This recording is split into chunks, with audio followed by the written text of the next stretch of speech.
folks that didn't come.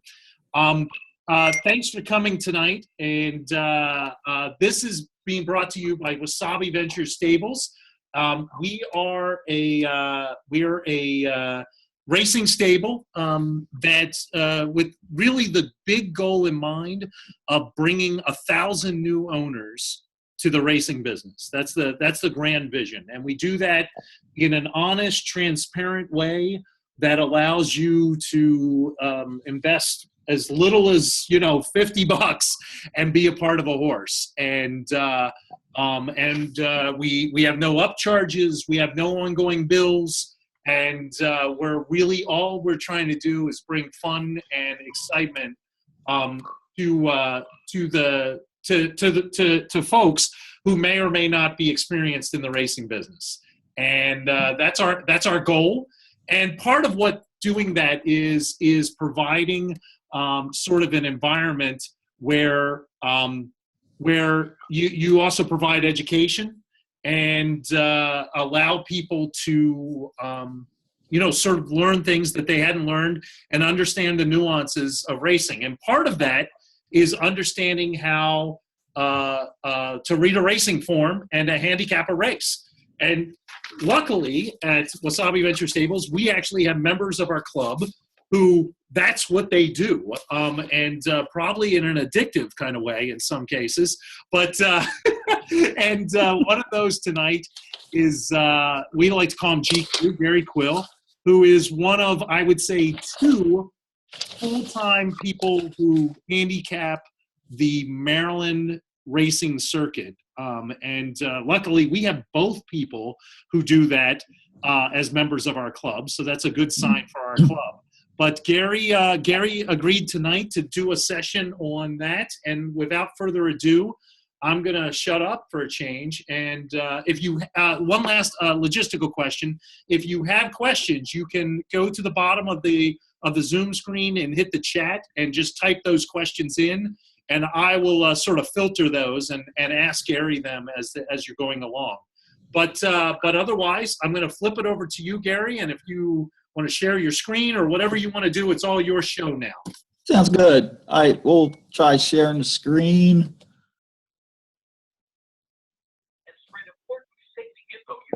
We see you. Comments online have raised questions about posting suspect mugshots. Let me know if you can see this. We sure can. Awesome. Okay. Before I get started, I want to thank everyone for joining us. I did a dry run of this last night, and it went long, so I'm going to try to stay away from too many long explanations on things. And if you have questions, as TK will let you in on them, and we can ask questions later or as we go.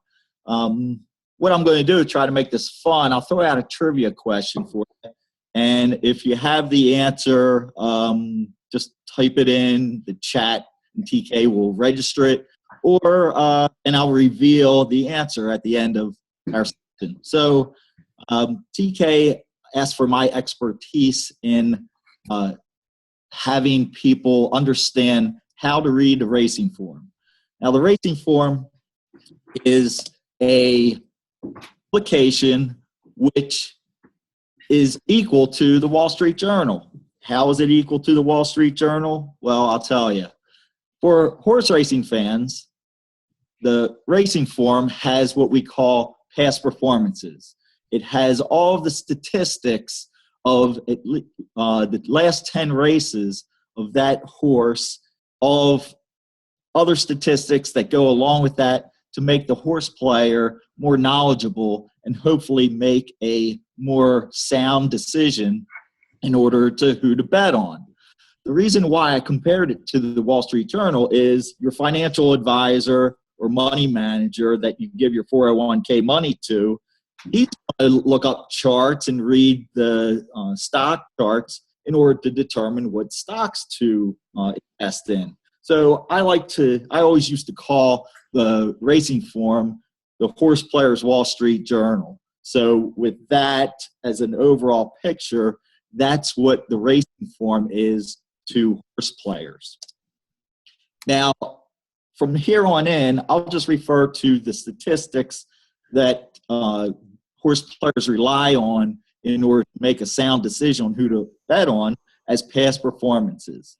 There are 3 options out there for horse players in order to get past performances. The racing form, the daily racing form, brisnet, brisnet.com, and EQUIBASE, which is on EQUIBASE.com. We'll start with the granddaddy of them all, which my mom always used to refer to my dad as reading the Bible, which is the daily racing form. As the subtitle shows, the daily racing form is America's turf authority since 1894. It was the only publication that gave horse players all the information they needed in order to be able to make sound decisions.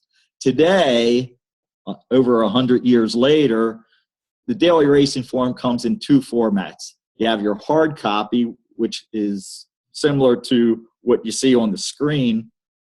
You can pick those up at convenience stores, depending on where you live. 7-Elevens, Royal Farms, or other convenience stores typically have them on the newsstands, as well as some bookstores. I know Barnes & Noble carries them, newsstands. If you have off-track betting facilities, they obviously will have them, and all of your local racetracks sell the daily racing form. Today, whenever you buy the racing form at locations other than the racetrack or your OTB, it comes out a day ahead of time. They used to call it the advanced edition, but right now they only deliver. So like if you're going to go to the track on Saturday and you want to copy the daily racing form, you're going to get it on Friday, because Saturday's races, the publication, it comes out a day ahead of time. So you want to keep that in mind if you're looking for the daily racing form.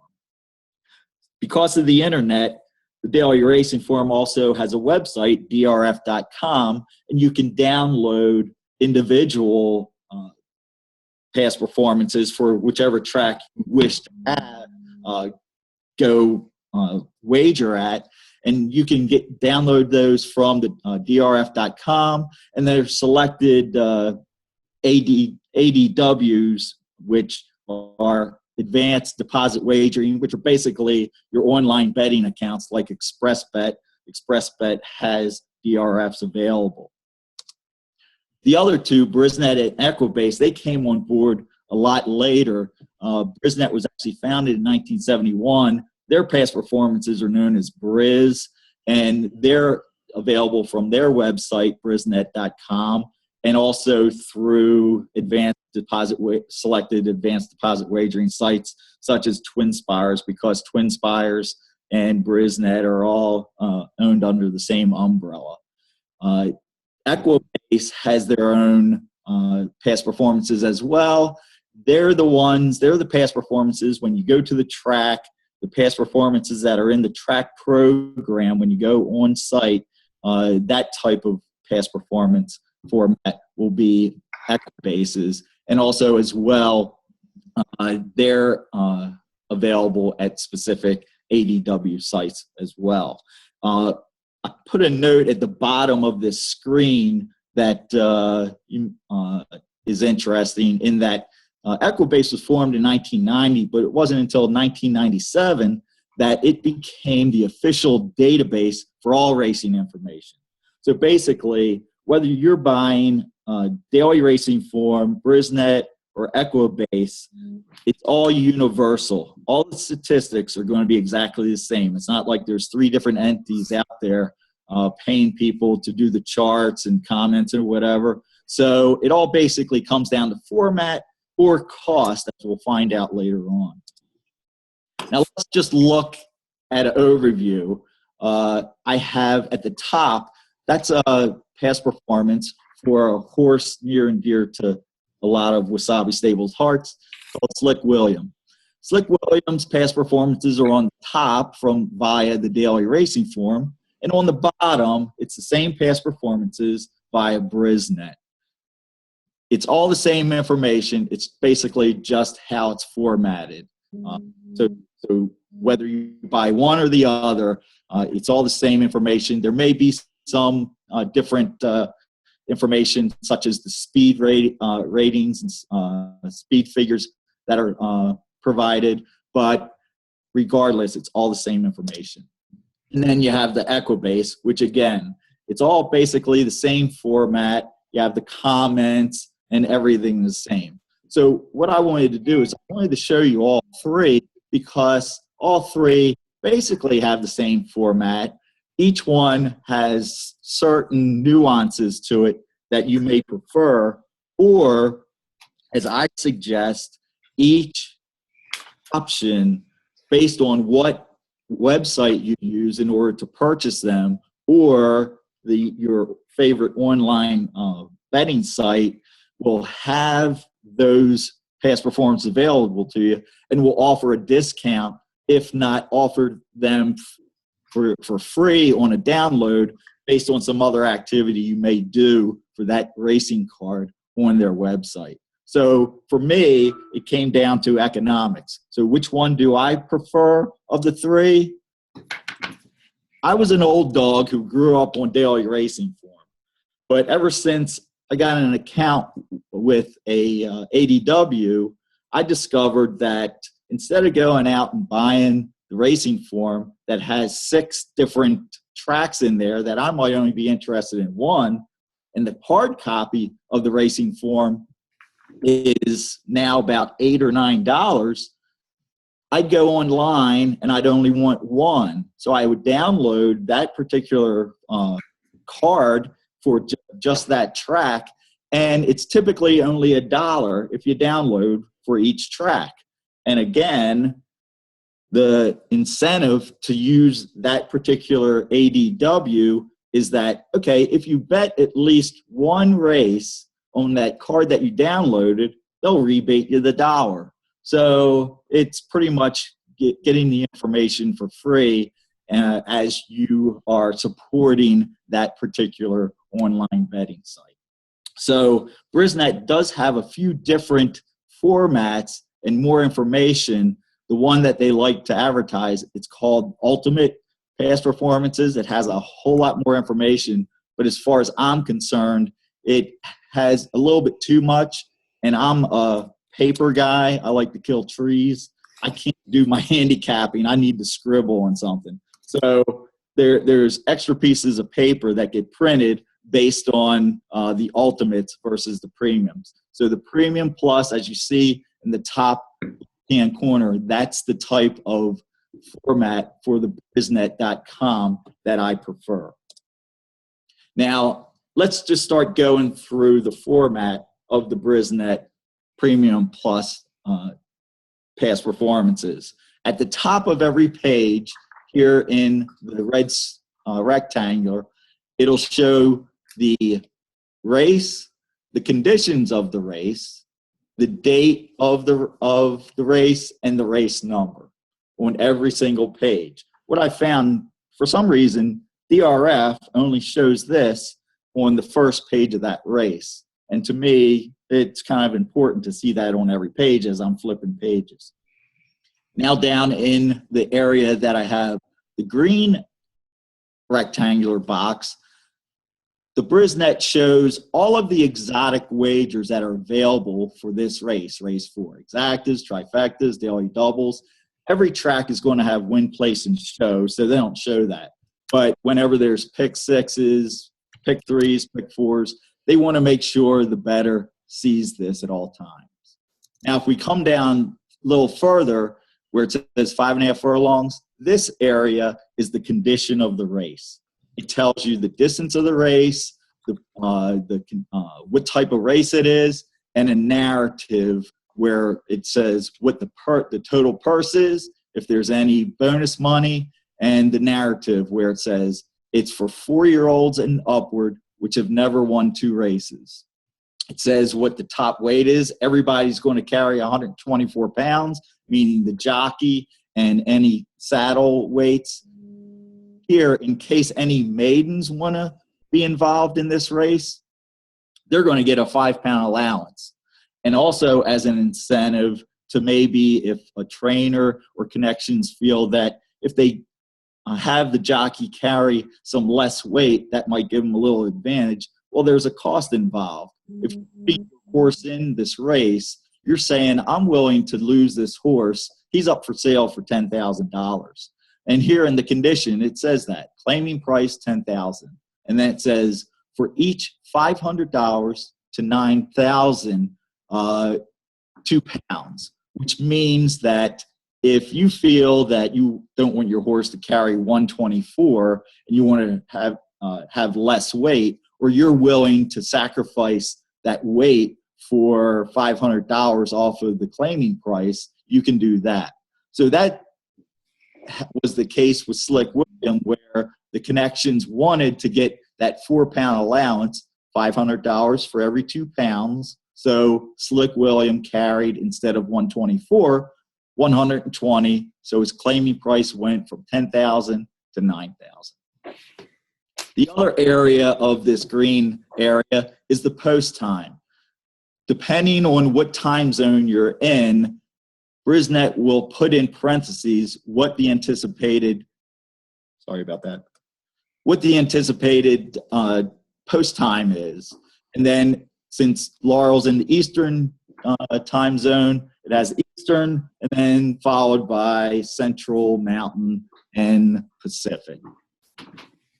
One thing that brisnet past performances also show, they become weathermen, meteorologists, in that they tell you what the advanced forecast is. If it's going to be rainy, obviously you want to find horses that do well on off tracks. So sometimes that's not a bad addition to your past performances.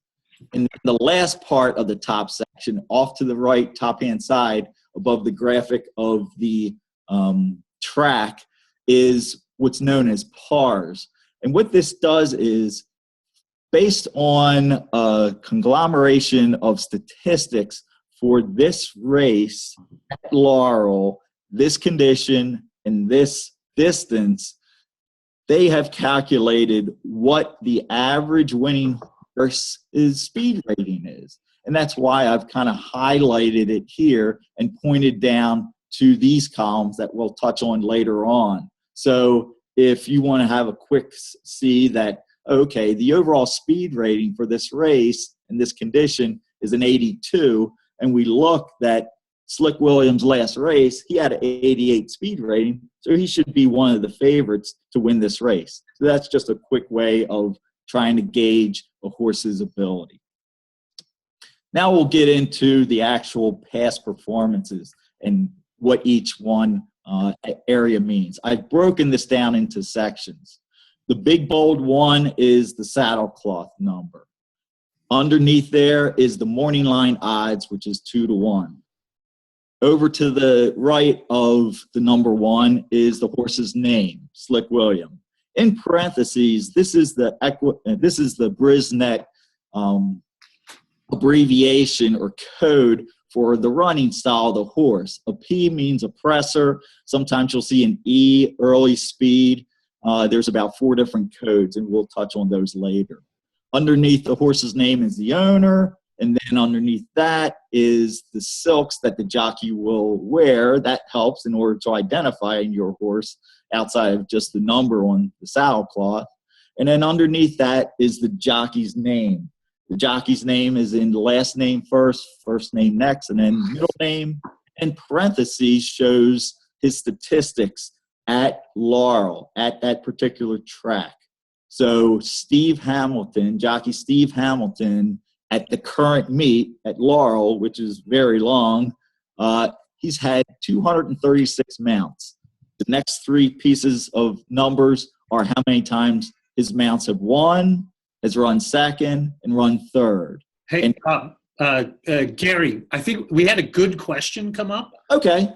So when you were doing the pars at the top, yeah, what does the E1 and E2 stand for? E1 and E2 are at the calls. The early pace at the first call, and early pace at the second call. Yep. So down here where the E1 and E2 is, it shows that those numbers are really high. So it shows that there's a lot of speed early in that particular race. Yep. These particular speed ratings are really for more advanced, and I mean, personally, I have nothing against them, but I just don't get hung up on those type of speed ratings.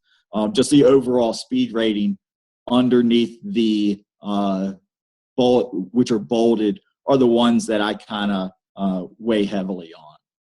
Okay? Yep. All right. So the statistics for the jockey, the first number is how many mounts he's had at the meet. The next three are how many times he's won, run second, run third. And then the percentage is his win percentage. I know this is different from if you're looking at daily racing form. I believe the daily racing form shows the jockey's percentage being in the money, win, place, or show. So that's the one difference between the percentages shown at brisnet versus DRF. And then it also shows, regardless of where Steve Hamilton may have had mounts at different tracks, it shows his overall statistics for the previous year, 2016. He had 10 wins out of 219 mounts, and he won at, that's a 5% win rate. The next area shows more about the horse and his lineage, in that, again, we have the $9,000 up in this area will be whenever the horse is in for a claim, or which is known as a tag, you'll hear sometimes. That's the price tag of that horse, whoever's interested in claiming, and that's $9,000. The next letter is a B. You'll often see this is the color of the horse. A plain V means the horse is a bay. I'm not going to get into long explanations on what makes the color of the horse a bay. That's for a later discussion. But you'll see if a horse is black, it'll be BLK. If the horse is chestnut, like Secretariat was, big red, he's got a kind of a reddish brown sheen, you'll see CH. If a horse is gray or roan, it'll be GR/RO. So that's the color. The next letter is the sex of the horse. G means the horse is a gelding, which means he no longer can reproduce.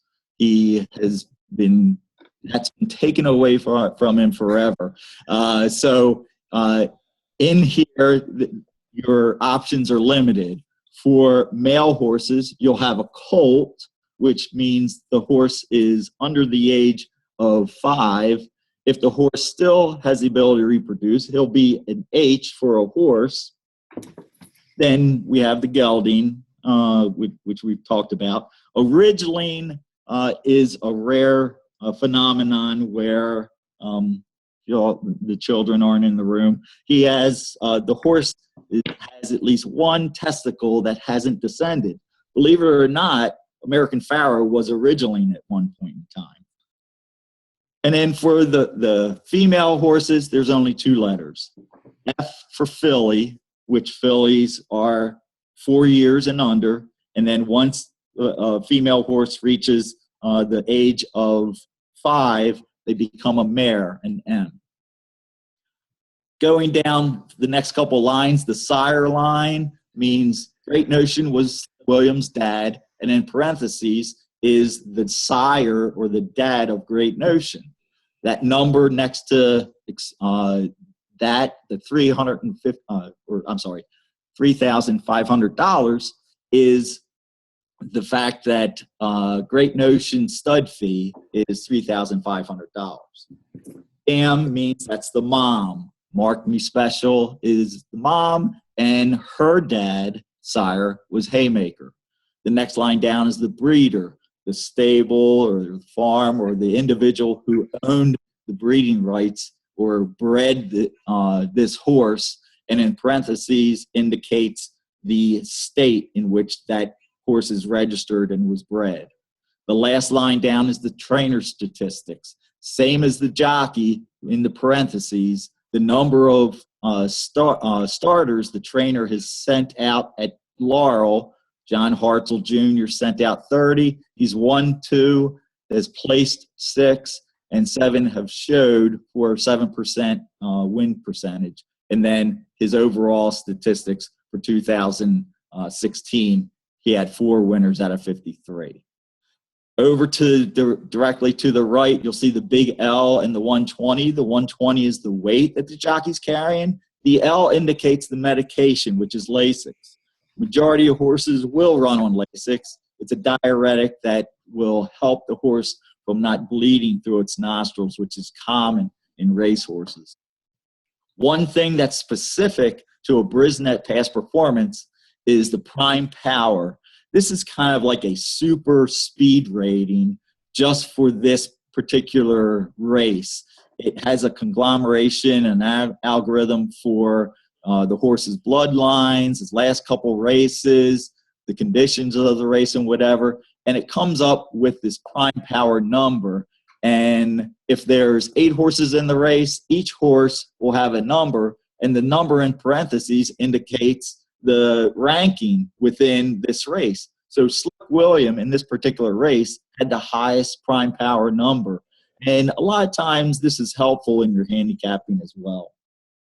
It's and Gary, I'm going to interrupt just one second just to give people a picture. For those that may have joined later, we're using a horse, Slick William. We claimed Slick William out of this race. So this is a horse we at Wasabi Ventures, we purchased Slick William coming out of this race. So it was a $9,000 purchase. And that prime power rating was one of the ratings that we used in our initial analysis of, hey, this is a horse we wanted to pay attention to. So. Okay. All right. So, all right. And then the next bit of information off to the far right is the horse's statistics for his life and specific conditions, surfaces of the race. Top left of this box is his lifetime statistic. The way this is read for all of the information is first number 19 is number of starts. He's won once, he's run second 4 times, and he's run third 6 times lifetime. He has lifetime earnings of $86,847, and the 90 represents the best brisnet speed figure that he has run in his life, regardless of surface. Next 2 down should be obvious. That's his. It always shows the last 2 years, his statistics for the last 2 years. And again, the first number is number of starts, then wins, places, and shows, purse money he earned that year, and his highest speed rating for that year. So you have the last 2 years, and then the last line is that particular track that he's running at today. What are his statistics for that track? If we go over to the next column off to the right, we see FST, which means fast. Fast indicates a dry dirt surface. He's run 10 times with 1 win, 4 seconds, and a third with his earnings, and then his top brisnet speed figure. Off indicates anything other than a fast track. We'll get into what they label tracks as. Any type of moisture that's significant that the track would list the racetrack as either good, sloppy, muddy, sometimes slow. Turf also has different types of off-track ratings, such as yielding and such. So any type of those races will indicate is indicated by off-track. He ran 3 times, had 2/3 in off-track, but strangely enough, his career best brisnet speed figure came on an off-track on one of those times. DIS indicates distance, the distance of this particular race. 5.5 furlongs is the distance.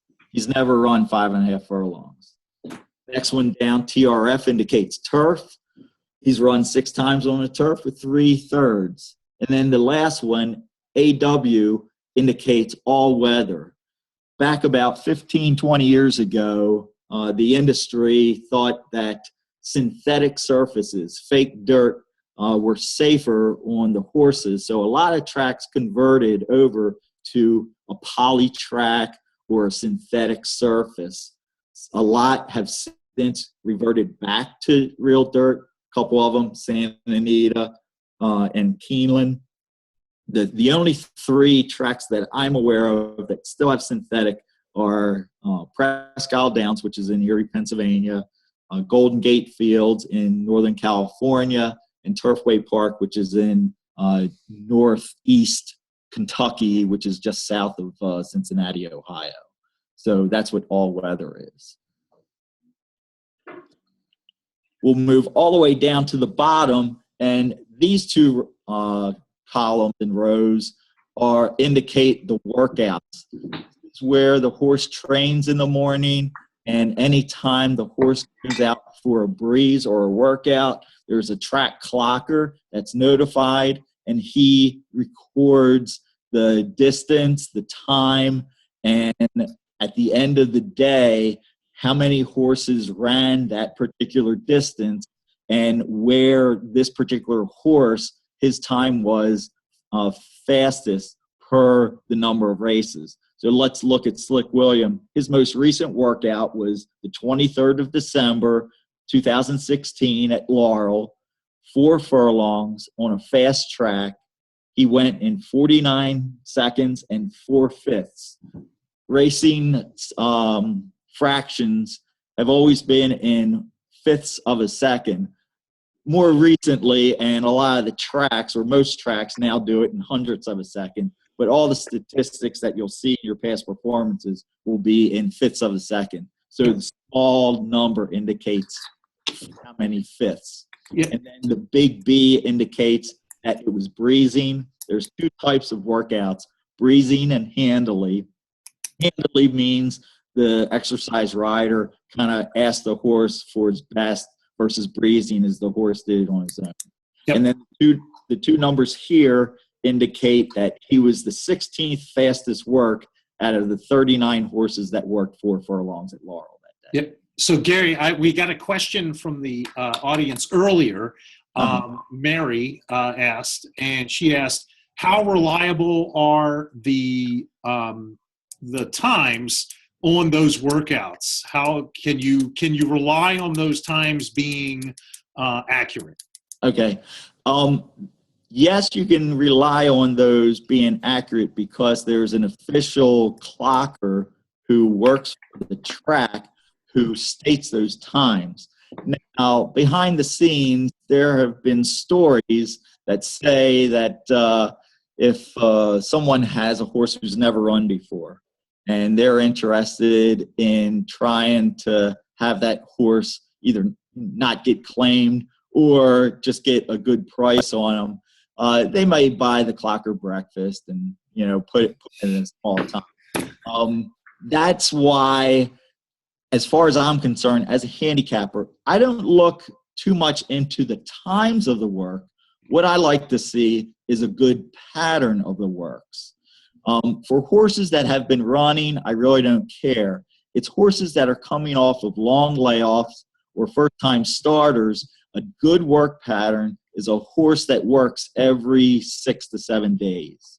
So if you see horses, especially first-time starters, horses who've never run in a race before, they should have a nice workout tab, which I call workout pattern, and their most recent workout should be within 10 days of the race that they're ready to run, and the previous workout should be evenly spaced 6 to 7 days apart. You're always, a lot of people also say with first-time starters, you want to see a gait workout. Now, an example of a gait workout is down here on March 6, 2016. He was handily from the gate. That's what the G stands for. Okay. Yep. Gary, I'll interject a little bit. And Mary, what I would say is that I have stood behind clockers at some tracks that I won't mention that absolutely, and I've had done my own clocking on my own horses and tell you I have gotten different times than they got. But you have to understand, if you've never been to a morning workout, it's not necessarily that it's something even sinister going on. Is you may have 10 horses training and getting clocked at the exact same time. It can get a little confusing for the clockers if they're not concentrating on just one horse. So, so while I from a handicapping standpoint, I would 100% agree with Gary. And from a, hey, I'm going to rely on this to determine if I think the horse is a good horse to buy or not buy, I almost never pay attention to the workout numbers for that very own reason. And once again, not that there's sinister stuff going on all the time. It's just human error, and it's a system that lends itself to a lot of human error. Back to you, Gary. The next line on the bottom before we get into the meat and potatoes of the actual past performances is there's a line at the very bottom called the trainer. And Brisnet and DRF, they all have these statistics, and they're inconsistent as far as, you know, there's more than just beaten favorite, claiming statistics, sprints, darts, but it's based on what's pertinent for this particular situation. Since Slick William was the beaten favorite in his last race, and when we get to it, I'll show you how we know that. The first thing next to the trainer says beaten favorite, which means the trainer has sent 23 horses to start. After his previous race, the horse was favorite, and at a 26% clip, the horse has won his next time out. I have a personal kind of like Mendoza line for what I feel is important as far as statistical percentages, and mine is 20% on everything. I kind of circle anything that's pertinent as far as statistical percentages. Anything 20% and above, I think, is a positive thing. Here, the statistics for the trainer again are the statistics in claiming races, in sprints, in dirt starts. Sometimes if Slick William had run a race prior, and a lot of people are into an angle called a horse's third race after a layoff. They believe a horse kind of gets back into shape and running shape and peaks after he's run 2 races after a layoff. That's a big angle.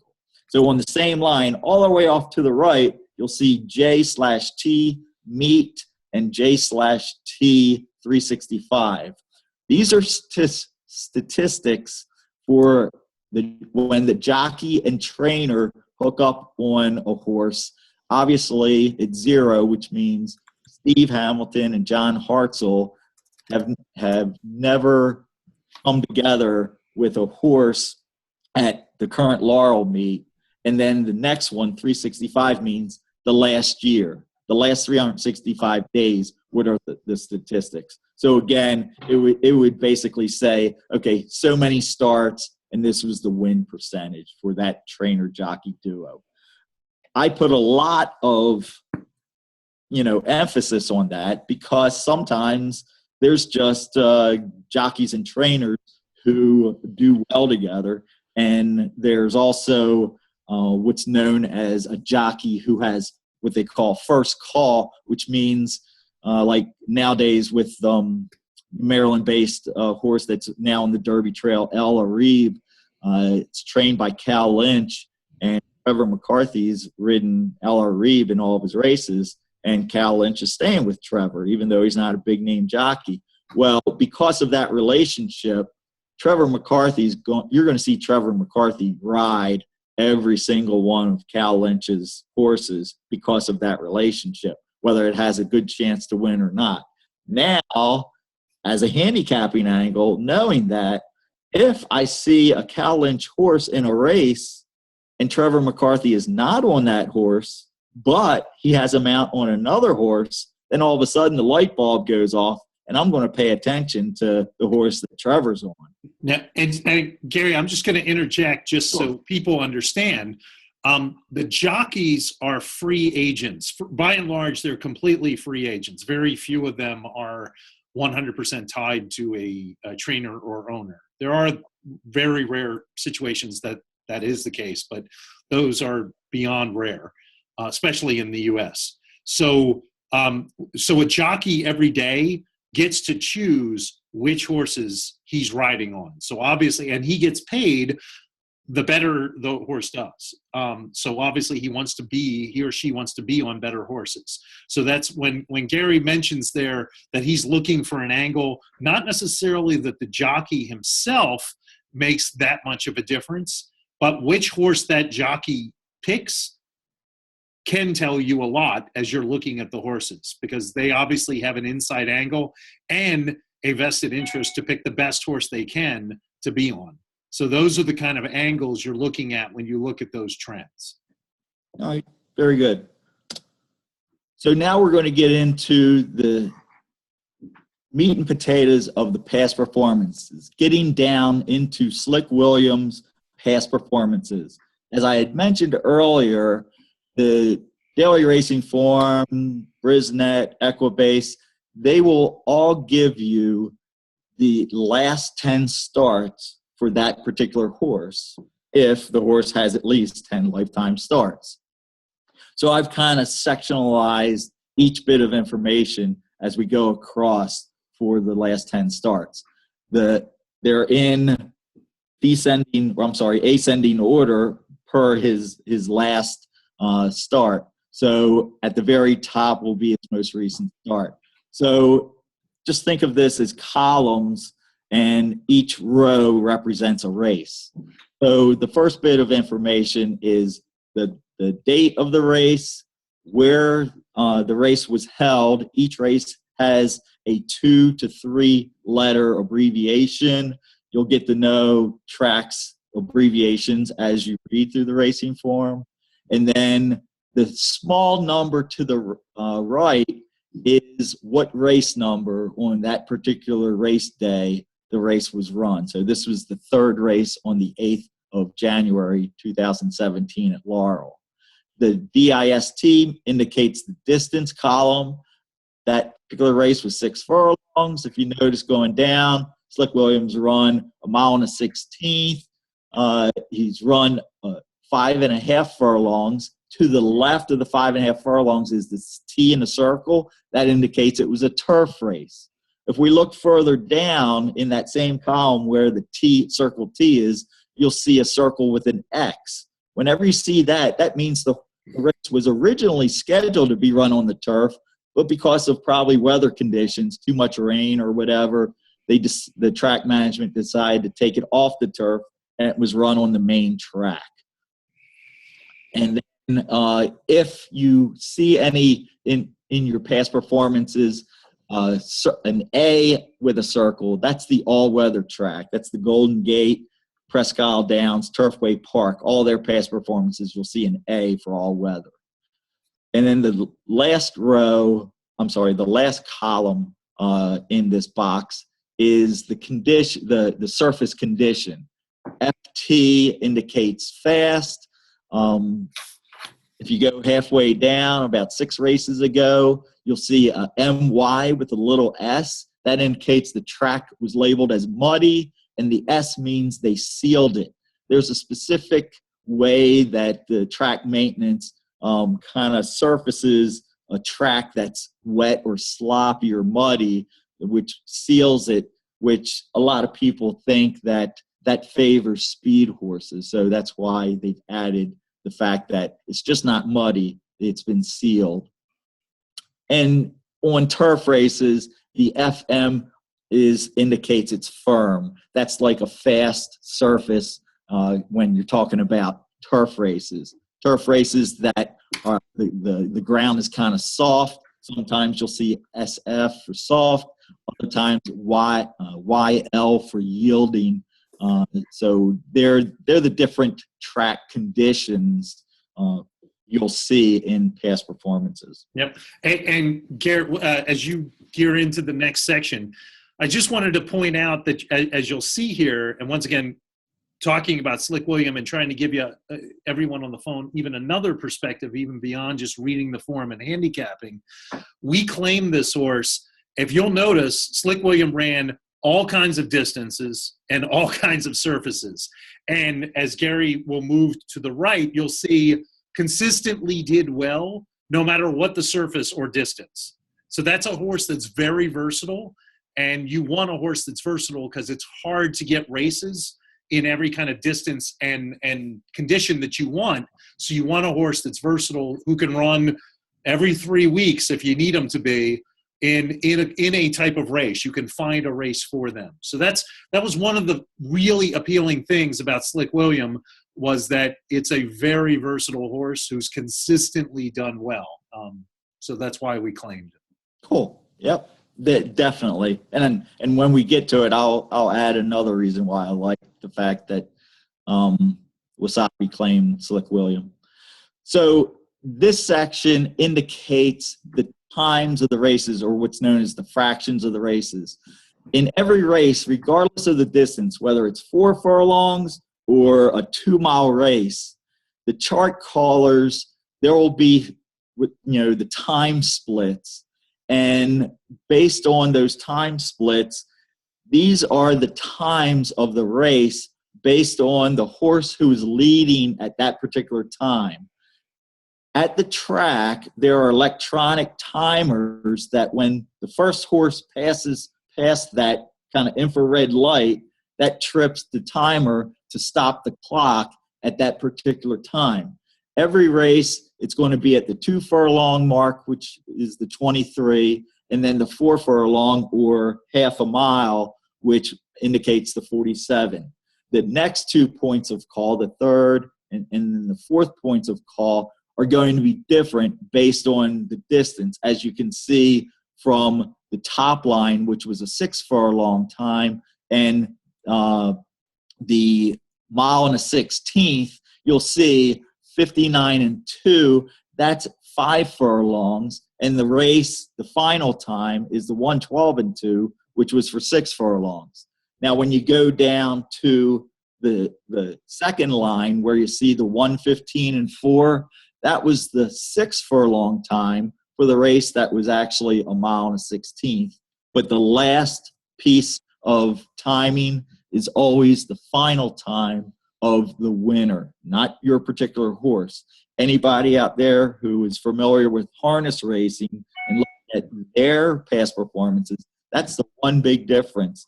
The timing of the harnesses show the time of that actual horse, which kind of makes it easy on handicappers. And then the last bit of information on the far right indicates the condition of the race for the age, meaning the 4 with the little arrow means 4-year-olds and up. The 3, obviously 3-year-olds and up. Some races are restricted just to 3-year-olds, 4-year-olds, 2-year-olds, whatever. That's the abbreviation for the age condition. All right, the next bit of information is the type of race it is. Here,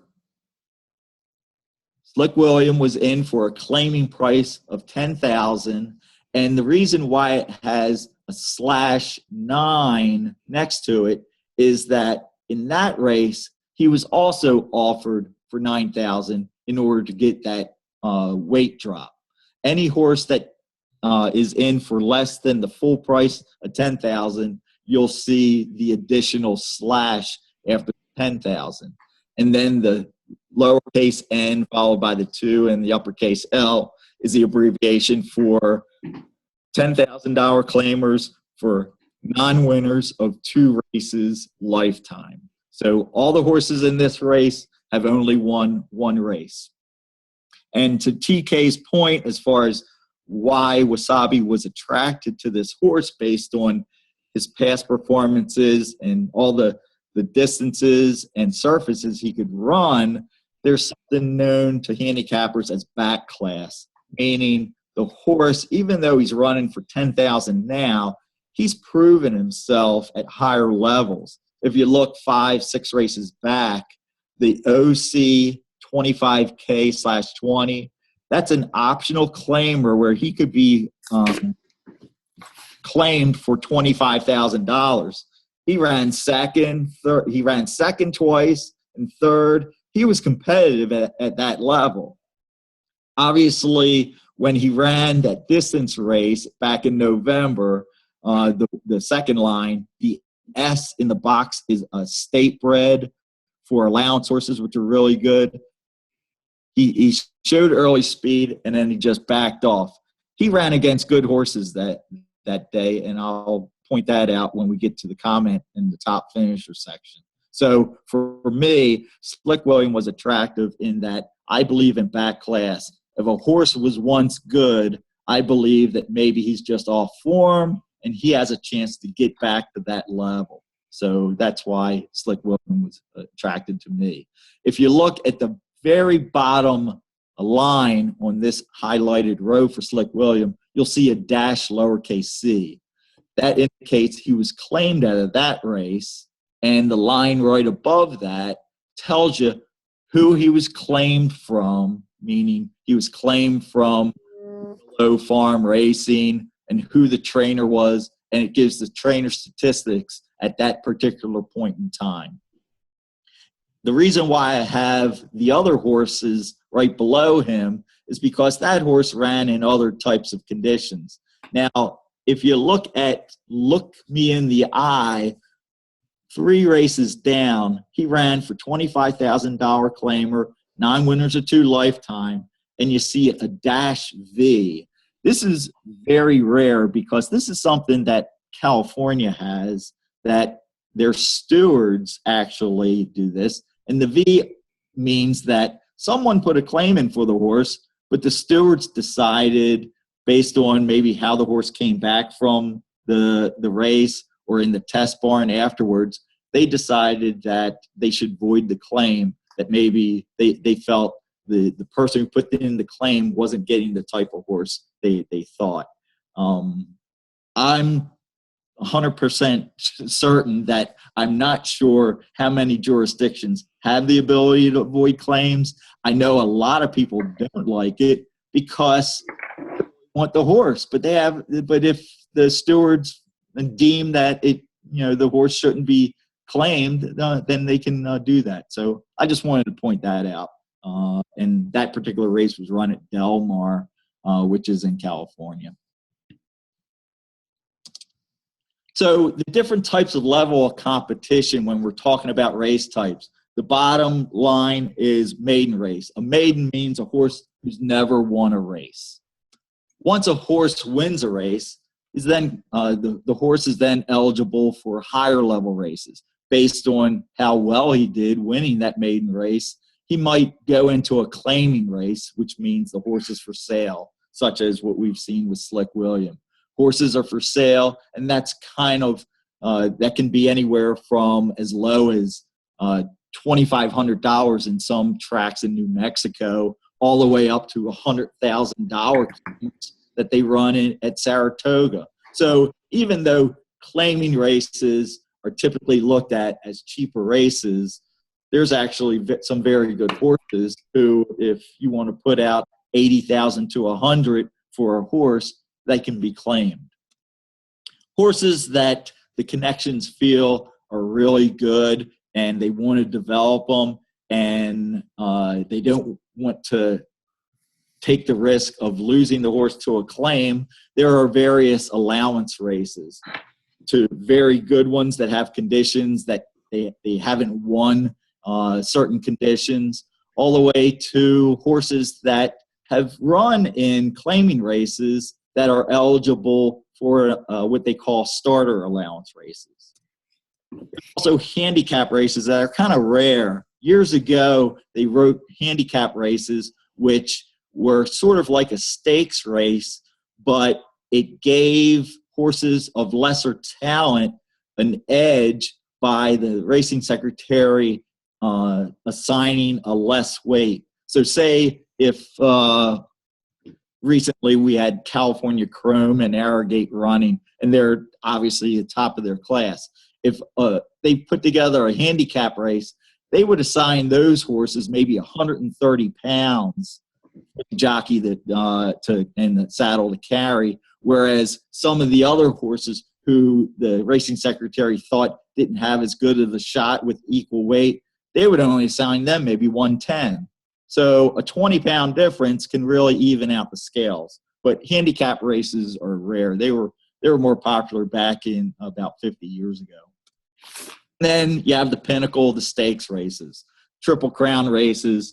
There's different types of stake races, anywhere from $50,000 stakes races to what they call graded stakes races, which are the cream of the crop, where stakes races get graded based on the history and the quality of horses a particular race attracts. There are 3 stages of graded stakes: grade 3s, grade 2s, grade 1s. The grade 1s are the top, where Preakness, Derby, the Belmont, they're all grade 1s. This weekend at Laurel, they have a couple, they have a grade 2 and a grade 3 race. So there are the different levels of competition that you have for racing. I'm going to try to quickly go by that because I know we're running over. So earlier I talked about the speed ratings. In here is different levels of the speed ratings in the columns. The one that's most important that most handicappers just look at is the one on the far right, the bolded one. That's the speed rating. Advanced handicappers will probably get into the speed rating at the first call and the second call. That's the 1C and 2C, and the other E1, E2, and the LP. So in the interest of time, maybe that can be another session we can go. But majority handicappers are big speed rating handicappers, so that bold number is what you want to look at. Okay, so now we get into the different points of call in the race, of where that particular horse ran during the race. On the far left, the PP means the post position. That's not necessarily the saddlecloth number, but the slot in the gate that the horse broke out of. The ST indicates at the start of the race. So approximately 10 to 20 yards out of the gate is where the clock actually starts. A lot of people think the timing of the race happens as soon as the gate opens. That's not the case. There's a thing called a run-up, where some tracks are different, where about 10 yards out of the gate is the timing mechanism, and the first horse that hits that timing mechanism, that's when the clock starts. So that's the very first point of call. That's the position where the horse was at the start. And then you have the horse's position at the first call, which the first call is associated with the timing of the first call. And then you have the second call, in the stretch, and at the finish. The small numbers to the right of the larger numbers indicate the lengths behind the leading horse at that particular time. At the top, at the first call, Slick William was 2.5 lengths behind the leading horse, and he was 5th at that particular point. The only thing that's different is when you look at the second line down, he has a 1. He was actually leading that race at the first call, and the 2 indicates how many lengths in front of the second place horse. So anything other than a 1 indicates how many lengths behind the lead horse. It goes like that all the way to the finish. And then we have the jockey. It gives the jockey's name, last name first, first initial, followed by the weight that the jockey carried. The next column where you see LBF, L is the medication, Lasix. B indicates blinkers. There's equipment that the horses may run with to give them more focus, and referred to as blinkers. And then some horses, the trainers will put front leg wraps on. A lot of people look at that as a negative or whatever. A lot of trainers just use them because horses will run themselves down, meaning their back hooves will sometimes hit their front legs, and they'll get scraped. So it kind of stops the scraping from that. And then the last column is the odds. These odds are to the exact cent of what the horse will pay based on $1. So for every $1 wagered on Slick William, he would have paid off $1.30 for every $1. So if we calculate this out to a win payoff, if Slick William would have won that particular race, he would have paid $4.60. How did it arrive at $4.60? For every dollar you wager, you would profit $1.30. So the minimum win bet is $2. So you have $2 that you wager, and if you would profit $1.30 times 2 comes out to $2.60. So if Slick William would have won, you would have profited $2.60 plus your original win bet of $2. So the tote would have shown Slick William would have paid $4.60. And where I alluded to earlier, the asterisk in front of the 1, that indicates that horse was the betting favorite for that particular day. That's how you can tell whether or not the horse was the betting favorite. And now the last piece of information that I have here is where it shows the top finishers. It shows the top 3 finishers, name abbreviated because there's only certain amount of space they have, and then followed by the number of lengths they finished in front of the horse in front of them. So Legends Hope beat Slick William by a length and a quarter. Slick William finished in front of Visual Effect by a length and 3/4, and Visual Effect finished 2 lengths in front of the 3rd place horse. Now, if you noticed, on the second line down, the horse that won is in italics. This indicates that the horse won his next race out. A lot of handicappers look at that as a positive thing because a lot of times you're looking, it's like, okay, well, who beat him? Was the horse any good?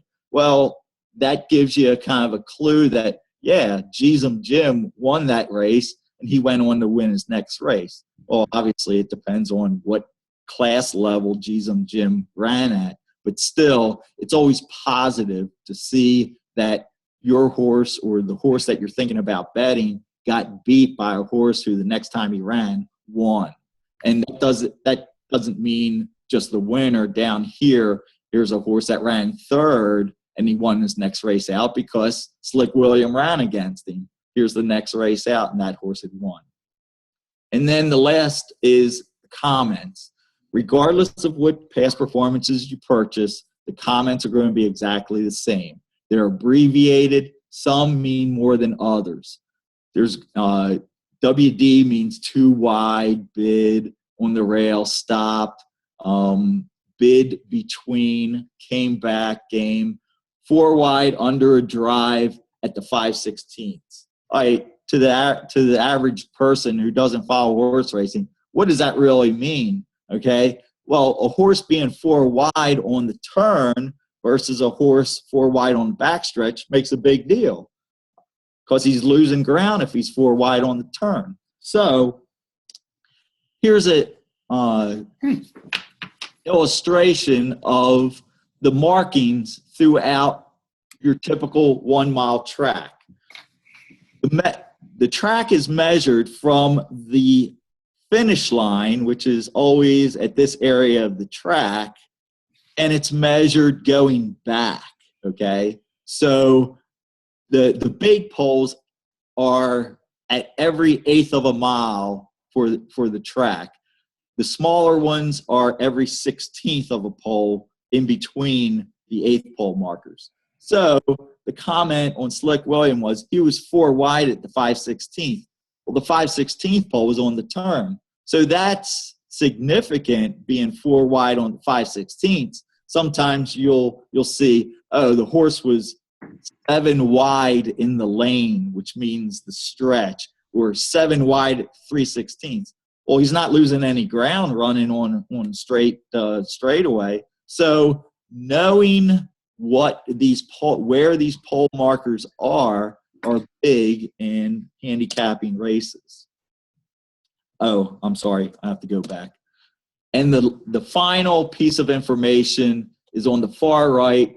That number indicates the total number of horses that were in that particular race. A lot of times that matters because if you look at the final spot and you look and say, oh, he finished 3rd, and you look over here, well, there was only 4 horses in the race. That's really not that impressive. So you want to make sure that whenever you look at a horse's finishing, that he's actually run against a good number of horses.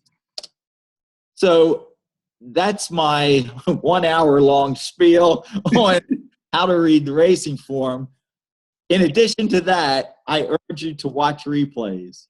It's a great way, and over the last 10 years, tracks have made access to replays wonderful. Since I'm a Maryland guy, all of Maryland Jockey Club's races, they have their own YouTube channel. Every single race is at this particular website, and I'm sure there are other tracks across the country who offer the same. All you have to do is Google them, Google race replays, and include the track name and the state. Or if you just go out to your favorite ADW, they have the race replays for free as well. So thank you for your time and enduring the 1 hour of my talk. My first question is, does anyone have an answer to my question, how many horses have won the Kentucky Derby? You know what's so funny, Gary? What? I don't think you asked that question. Oh! You know what? You were in a flow, so I didn't want to upset your mojo, and Okay, I never asked the trivia question. I'm sorry, gosh, I blew it. You know why? Because the question I meant to ask was, how many horses have won the Kentucky Derby? And in my explanation of past performances and whatever, it's kind of a trick question. So I'll just blow the whole question out of the water by saying, and you can make a lot of money at cocktail parties this way. If you say, can you tell me how many horses have won the Kentucky Derby? And they're saying, well, let's see, this is the 143rd, so obviously 142 horses have won the Derby. And you'd say, no, that's incorrect, because a horse is not a horse until they reach age 5. The Kentucky Derby is only eligible for 3-year-olds, so that would mean it would have to be a colt, a gelding, or a filly. So a horse is not a horse until age 5. So the answer is 0. Good. You did it, Gary. You have no future. You have absolutely no future in stand-up comedy. Well, and that's why I'm stuck behind a screen talking about horse racing. Right. Before I go, I have to put in a plug. Yep. I do all the handicapping for Maryland racing. So if you're ever bored and you look at your favorite track and you really don't see anything there, the Racing Biz is online, and there's also a free app. If you just do a search on free apps for the Racing Biz, you can download that. And anytime there's live racing at Laurel, Pimlico, or Timonium, wherever it is in Maryland, I'll have my opinions up there. And I pretty much just I give a little analysis. I give a best bet of the day. I give long shot. And the thing that I always try to separate myself from every Tom, Dick, and Harry who gives his opinions about racing is at least I give you the statistics of my top picks throughout the year and my best bet and my long shot. I don't tend to be great, but at least I figure if I'm accountable, people will take that, and that's what people do. So if you're on Twitter, follow me on @HorseRacingNut, or visit the GQ Approach. If you go out on the Racing Biz, the top tab under Maryland, you click on that, and then you'll see Maryland Racing, and then you'll get to me. Or if you go to the Racing Biz, or the complete link is the Racing Biz /author/Gary Quill. So thanks a lot for your time. I'm always jazzed to tell people about horse racing because it's my passion. I love the sport, and I just want more people to enjoy it as I do.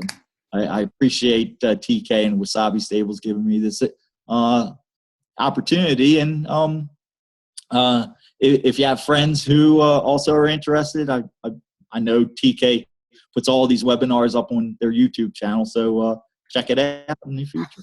Yep. Thank you very much, GQ. Great stuff, man. Really great. All right. And so thanks everybody for coming. Thanks for being a part of it. To Gary's point, you can, I have all your email addresses, so I will send you a link probably tomorrow so that you can see the recording. And we put the recordings up on YouTube. And for those who weren't here, well, you don't know it, but you're going to be able to see it on YouTube as well. So, thanks everybody for coming tonight. It was a really great session, and as always, look forward to our next one. We try to do one of these webinars almost every other week on a different topic. So thanks once again, and I'll see you all in the winning circle.